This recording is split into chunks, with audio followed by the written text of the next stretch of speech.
Bienvenue, welcome, willkommen, bienvenido. Et oui, Sportif en boîte, c'est l'entreprise, c'est le sport, c'est deux univers que l'on réunit, que l'on assemble. Finalement, vous allez voir qu'ils se ressemblent.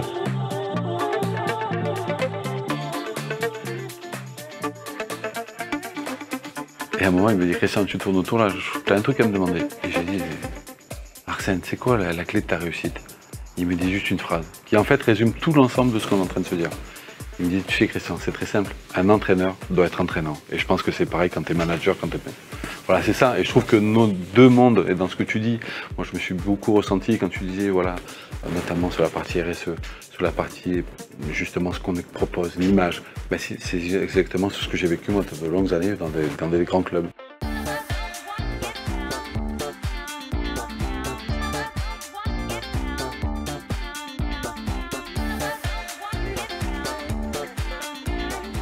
Super émission avec Christian Califano, encore une fois beaucoup de partage sur les valeurs humaines, les valeurs en entreprise, le lien avec le collectif, avec le rugby.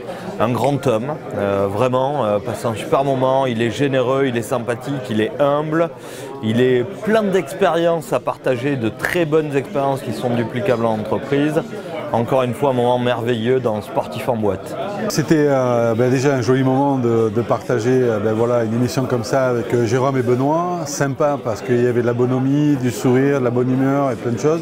En tout cas, c'est dans l'échange aussi, c'est ça qui est sympa. De mettre face à face un ancien sportif de haut niveau et puis un chef d'entreprise, c'est qu'on s'aperçoit finalement qu'il y a beaucoup de similitudes entre nos deux mondes. Alors on parle bien sûr évidemment comme à chaque fois des valeurs, mais c'est surtout de l'empreinte, de savoir un peu comment aussi on se profile et on s'adapte par rapport à plusieurs situations. Et c'est un peu ce qui se passe aussi sur un terrain quand on parle de stratégie, de plein de choses. Mais en tout cas, c'est une très belle initiative et je tiens à remercier voilà, toutes les personnes qui m'ont invité parce que c'est ça, c'est ce qu'on veut aussi, c'est de voir un peu comment on peut échanger, comment on peut trouver aussi des idées parce que je pense que Benoît peut-être a ressenti certaines choses ce soir et il s'est dit tiens, ce qu'a dit Christian, sur tel ou tel point, ça peut être intéressant. Et comme moi, je me dis, ça me rassure aussi, parce que le monde dans lequel il vit m'interpelle aussi, en étant chef d'entreprise aussi.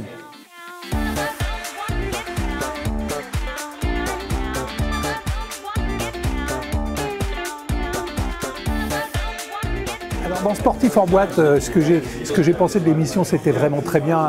Et en plus, on peut voir qu'il y a tellement de relations entre une équipe de sport professionnel et une équipe dans une entreprise.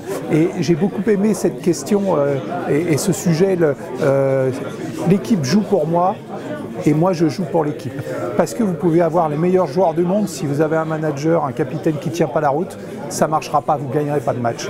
Et puis, dans une équipe, qu'elle soit commerciale, qu'elle soit de sécurité, ou qu'elle soit, je ne sais pas, opérationnelle, si vous n'avez pas les bons opérationnels, si vous n'avez pas les bons commerciaux, ça ne marche pas. Mais si vous n'avez pas le bon directeur commercial, ça ne marchera pas non plus. Moi, ce que j'ai retenu de Christian, c'est avant tout l'authenticité. On sent vraiment que tout ce qu'il nous raconte comme histoire, ça vient vraiment du cœur. Ça, c'est quand même incroyable. Et puis les petites histoires, les petits tacles dans le vestiaire, les petites embrouilles dans les vestiaires entre eux, ça, j'ai trouvé ça extraordinaire. Et puis on sent que c'est de l'humain, quoi. Hein. C'est l'homme passionné qui aime son sport.